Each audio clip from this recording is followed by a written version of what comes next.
안녕하세요. 지식과 지혜의 숲을 거니는 시간입니다.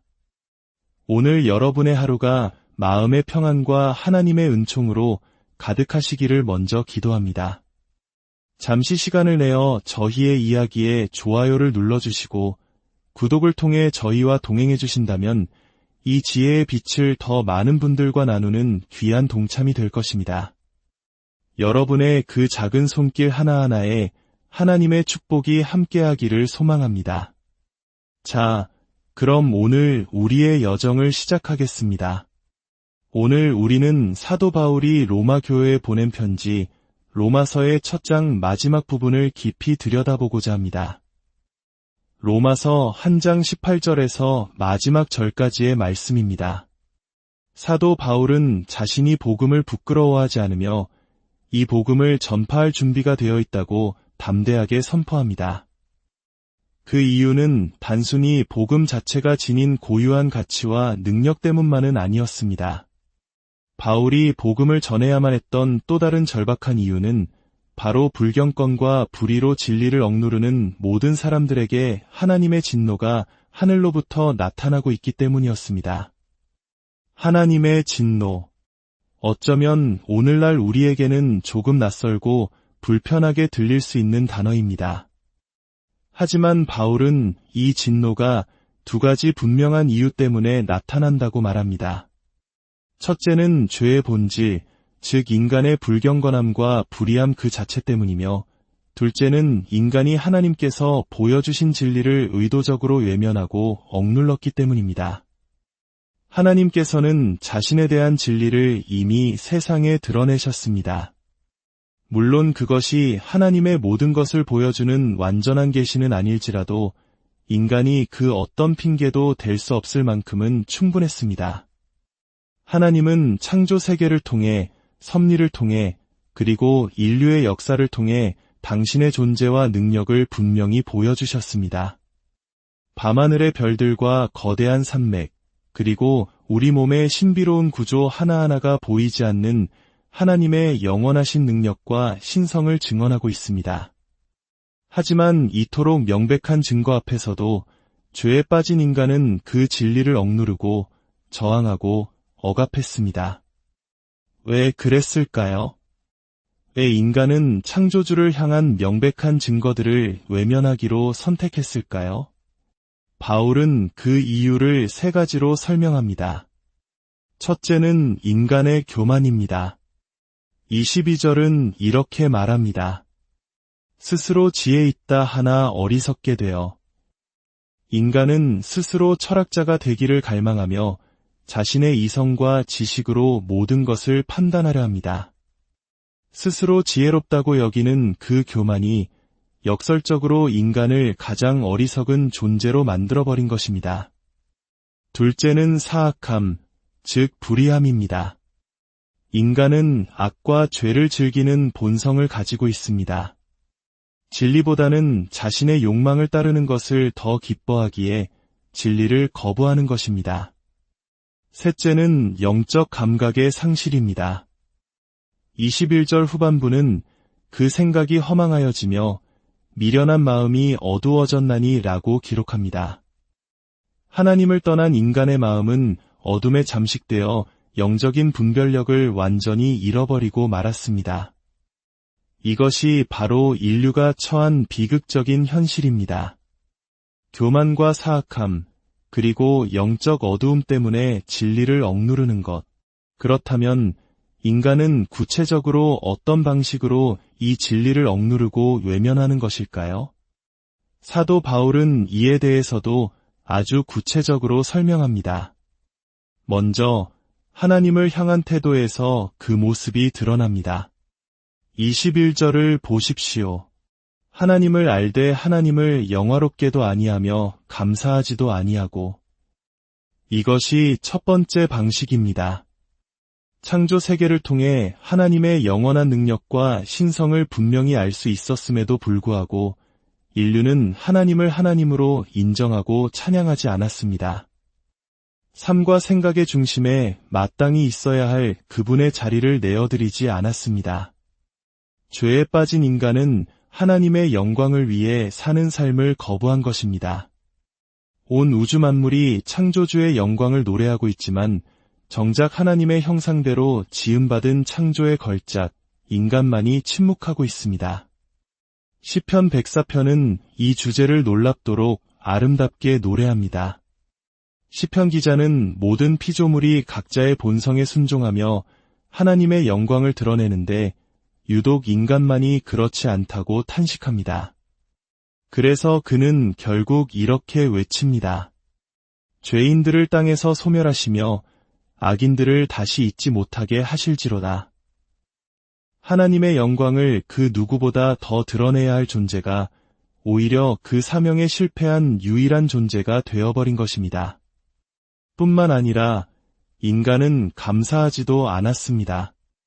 우리는 이 말씀의 의미를 너무나 잘 알고 있습니다.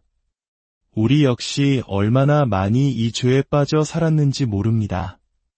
우리는 하나님의 자비와 선하심, 친절하심에 감사하지 않습니다. 우리는 햇살을 당연하게 여기고 비가 오지 않으면 불평합니다. 이 모든 선물이 어디로부터 오는지 잊은 채 살아갑니다. 예수님께서 산상수훈에서 말씀하셨듯이 하나님은 선한 자와 악한 자 모두에게 똑같이 햇살을 비추시고 비를 내려주십니다. 하지만 세상은 그것을 깨닫지 못하고 멈춰서서 감사하지 않습니다. 모든 좋은 것과 온전한 선물의 근원이신 자비의 아버지를 평생토록 무시하며 살아가는 것입니다. 이것이 바로 인간이 하나님께 드러내 보인 태도이며 진리를 억누르는 방식이었습니다. 더 나아가 28절에는 더욱 충격적인 말씀이 나옵니다. 또한 그들이 마음에 하나님 두기를 싫어하매 하나님께서 그들을 그 상실한 마음대로 내버려 두사. 여기서 마음에 두기를 싫어했다는 말은 단순히 인정하기 싫어했다는 약한 의미가 아닙니다. 원어의 의미는 훨씬 더 적극적입니다. 그것은 시험해보고 부적격 판정을 내렸다는 뜻에 가깝습니다. 고대에 금속의 순도를 시험할 때 사용하던 단어가 바로 이것입니다. 전문가 앞에 놓인 금속 덩어리를 보고 이것이 순금인지 아닌지 가치가 있는지 없는지를 여러 방법으로 시험한 뒤 판정을 내립니다. 사도 바울이 말하는 것은 인류가 바로 이와 같은 태도로 하나님을 대했다는 것입니다. 인간은 스스로 재판관의 자리에 앉아 하나님을 심사 대상으로 삼았습니다. 하나님을 시험하고 검토하고 분석한 끝에 결국 그분을 거부하기로 결정한 것입니다. 마치 과학자가 금속 덩어리를 검사한 뒤 이것은 순금이 아니군. 불순물이 섞여 있어. 버려라 라고 말하는 것과 같습니다.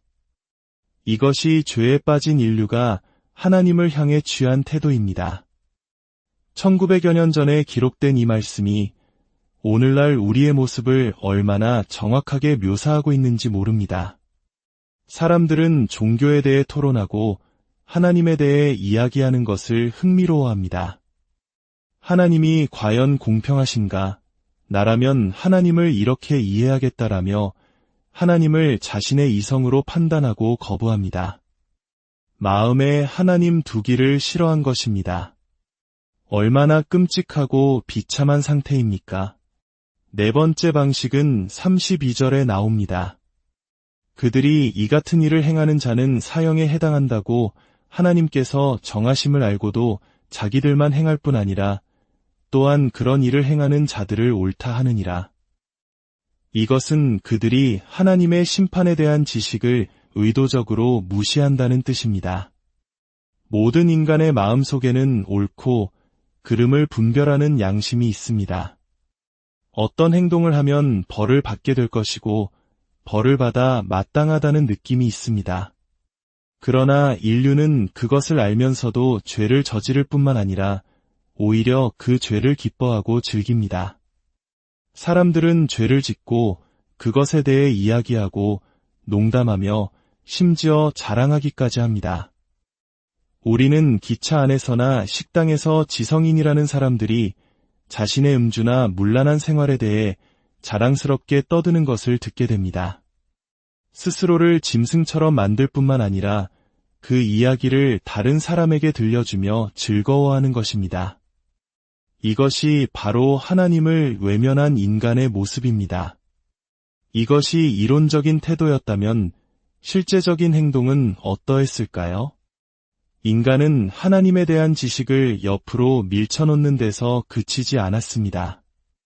그들은 이제 자신들만의 신을 만들고 그것을 숭배하기로 결정합니다. 그들은 신이라는 개념 자체를 완전히 버리고 싶어 하지는 않았습니다. 다만 있는 그대로의 하나님, 자신을 계시하신 그대로의 하나님을 원하지 않았을 뿐입니다. 그래서 그들은 자신들이 원하는 신, 자신들이 통제할 수 있는 신을 만들기 시작했습니다. 23절과 25절은 그 끔찍한 과정을 이렇게 묘사합니다. 썩어지지 아니하는 하나님의 영광을 썩어질 사람과 새와 짐승과 기어다니는 동물 모양의 우상으로 바꾸었느니라. 이는 그들이 하나님의 진리를 거짓 것으로 바꾸어 피조물을 조물주보다 더 경배하고 섬김이라. 썩어지지 아니하는 하나님의 영광. 이것은 쇠퇴나 소멸의 요소가 전혀 없는 하나님의 영원성, 그분의 영성, 그리고 그분의 모든 장엄한 속성을 가리킵니다. 인간은 이 영원하고 영광스러운 하나님을 거부하고 대신 썩어질 것들로 신을 만들었습니다. 어떤 신들은 사람의 형상을 하고 있습니다. 끔찍하고 기괴한 모습의 우상들을 사진으로 본 적이 있으실 겁니다.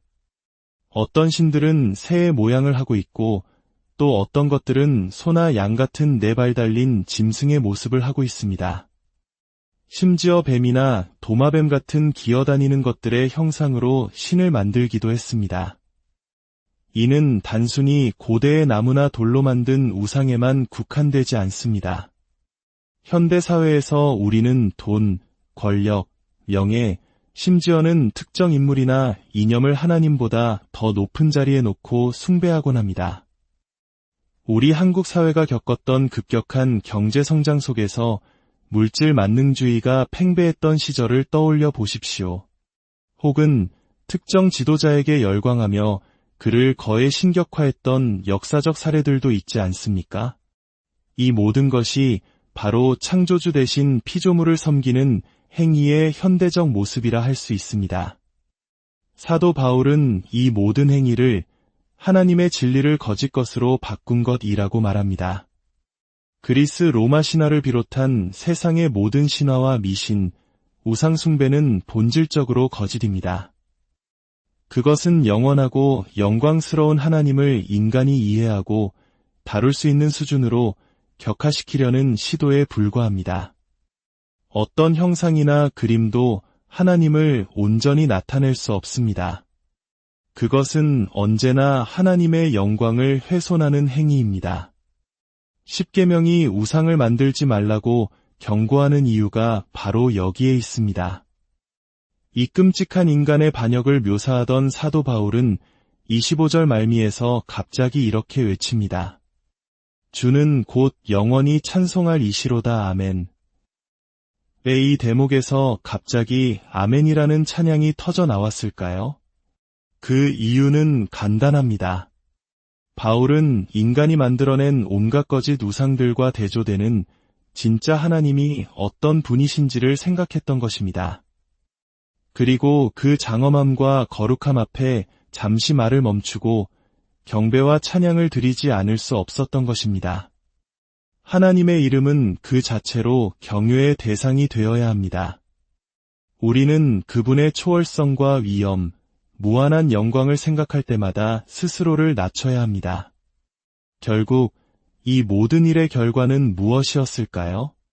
하나님을 버린 인류에게 어떤 일이 닥쳤을까요? 첫째, 그들은 어리석은 자가 되었습니다. 22절, 스스로 지혜 있다 하나 어리석게 되어. 하나님을 심판하고 기각할 수 있다고 생각하는 사람보다 더 어리석은 사람이 어디 있겠습니까? 그것은 마치 베토벤의 음악에서는 아무것도 느끼지 못하면서 재즈가 최고라고 말하는 사람과 같습니다. 그는 베토벤에 대해서는 아무것도 말해주지 않지만 자기 자신에 대해서는 많은 것을 드러내고 있는 것입니다. 하나님을 믿을 수 없다고 말하는 사람들이 점성술이나 진화론의 모순을 믿는 것을 보십시오. 하늘의 하나님을 숭배하는 것은 격이 떨어진다고 생각하면서 인간 지도자나 연예인, 심지어 동물에게 자신의 삶을 바치는 사람들을 보십시오. 이것이 지혜입니까? 스스로 지혜롭다 여기지만 그들은 어리석은 자가 되었습니다. 둘째, 그들은 더러워졌습니다. 24절은 말합니다. 그러므로 하나님께서 그들을 마음의 정욕대로 더러움에 내버려 두사 그들의 몸을 서로 욕되게 하게 하셨으니 죄의 추악함, 더러움, 그리고 하나님이 주신 몸을 욕되게 하는 비참함이 그들을 덮쳤습니다. 26절과 27절은 더 나아가 동성애와 같은 자연의 순리를 거스르는 끔찍한 죄악들에 대해 언급합니다. 오늘날 우리 사회는 이러한 것들을 옹호하고 심지어 아름다운 것이라고 말하려 합니다. 그러나 성경은 이것이 부끄러운 욕심이며 순리를 영리로 바꾸는 행위라고 분명히 말합니다. 셋째, 그들은 사악하고 폭력적이 되었습니다. 29절부터 31절까지는 인간 사회에 만연하게 된 끔찍한 죄악의 목록을 나열합니다. 모든 불의, 추악, 탐욕, 악의, 시기, 살인, 분쟁, 사기, 악독, 수군거림, 비방, 교만, 자랑, 악을 도모하는 것, 부모를 거역하는 것, 우매함, 배약, 무정함, 무자비함. 이것이 바로 하나님을 떠난 세상의 자화상입니다. 오늘날 우리가 살아가는 이 세상이 바로 그 증거입니다. 혼란스러운 도덕적 문제들, 점점 더 증가하는 추악함과 폭력성. 이것은 다른 어떤 것으로도 설명할 수 없습니다. 이것이 바로 죄에 대한 하나님의 진노가 나타나는 방식입니다. 그렇다면 이 모든 것에 대한 하나님의 최종적인 판결은 무엇일까요? 바울은 거의 동일한 문장을 3번 반복하며 강조합니다. 24절, 하나님께서 그들을 더러움에 내버려 두사. 26절, 하나님께서 그들을 부끄러운 욕심에 내버려 두셨으니. 28절, 하나님께서 그들을 그 상실한 마음대로 내버려 두사 내버려 두셨다. 이것이 하나님의 심판입니다. 인간이 하나님을 버렸을 때 하나님께서도 그들을 버리셨습니다. 이것은 하나님께서 인간을 죄의 결과에 그대로 내맡기시는 사법적인 유기입니다. 가장 무서운 것은 그들의 마음, 그들의 생각까지 버리셨다는 것입니다. 하나님을 마음에 두기 싫어했던 그들의 지성을 하나님께서는 버림받은 마음, 즉 스스로를 속이고 진리를 분별할 능력을 상실한 어리석은 마음에 내주셨습니다. 그래서 그들은 더 이상 똑바로 생각할 수 없게 되었고 추악한 죄악들을 생물학이나 심리학으로 정당화하려 애쓰게 된 것입니다. 지옥이란 무엇일까요? 지옥은 바로 이 상태가 극대화되어 영원히 지속되는 것입니다. 하나님의 모든 선하신 제약이 사라진 채 인간 내면의 모든 더러움과 사악함이 영원히 분출되는 상태. 그것이 바로 지옥입니다. 사랑하는 여러분, 이 어둡고 절망적인 그림 앞에서 우리는 무엇을 느낍니까? 저는 이 말씀을 묵상할 때마다 로마서 1장 16절과 17절의 말씀에 무릎 꿇고 감사하게 됩니다. 내가 복음을 부끄러워하지 아니하노니 이 복음은 모든 믿는 자에게 구원을 주시는 하나님의 능력이 됨이라.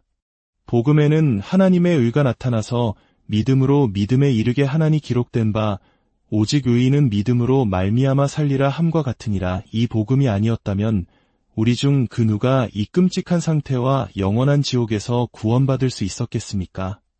우리의 눈을 열어 이 진리를 보게 하신 하나님께 감사와 찬양을 드립니다.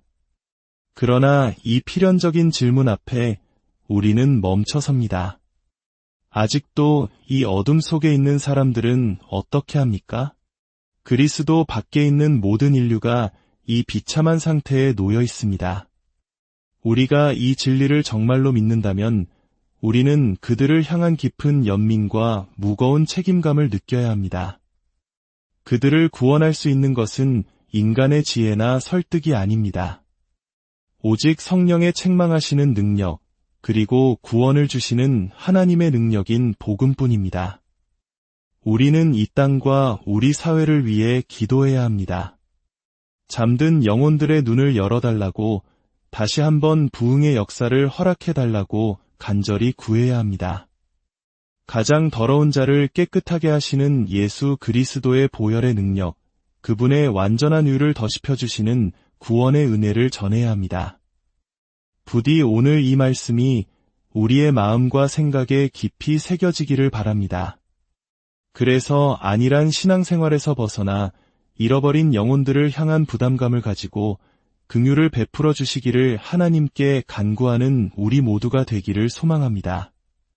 전능하신 하나님 아버지, 저희의 눈을 열어 우리의 절망적인 상태와 복음의 영광스럽고 충만한 능력을 보게 하시니 감사드립니다. 저희는 주님의 자비와 사랑에 빚진 자들입니다. 아직 죄와 사탄의 눈이 멀어 어둠의 속박 가운데 있는 이들을 위해 기도하오니 주여 그들에게 자비를 베풀어 주옵소서. 이 땅에 주님의 일을 다시 일으키시고 오순절의 권능으로 임하여 주옵소서. 모든 찬양과 영광과 존귀를 오직 주님께만 올려드리며 우리 주 예수 그리스도의 이름